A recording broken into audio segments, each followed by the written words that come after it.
जनहित TV news, बातमी प्रत्येकाच्या हिताची।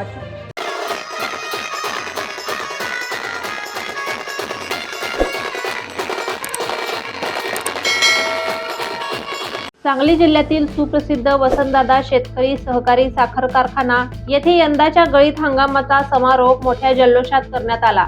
ऊस घेऊन आलेल्या शेवटच्या बैलगाड्यांची भव्य मिरवणूक काढत शेतकरी आणि ऊसतोड कामगारांनी आनंद साजरा केला।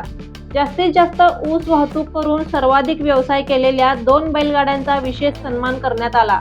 या गाड्यांचे स्वागत महिलांनी आरती ओवाळून केले। बैलांची पूजा करण्यात आली। ऊसतोड मजुरांनी गुलाल उधळत जल्लोषात गाड्या कारखान्याकडे नेल्या। व्यवसायाच्या बाबतीत यंदा पहिला क्रमांक पटकावला हरिदास काशीनाथ चौरे यांच्या गाडीने।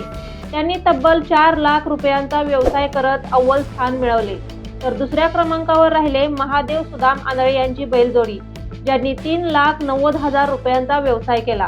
विशेष म्हणजे या दोन्ही यशस्वी गाड्या मुकादम नामदेव आंधळे यांच्या असल्याची माहिती देण्यात आली। मिरवणुकीत कौलापूर येथील रमेश कुमार बँजो यांचे वादन विशेष आकर्षण ठरले।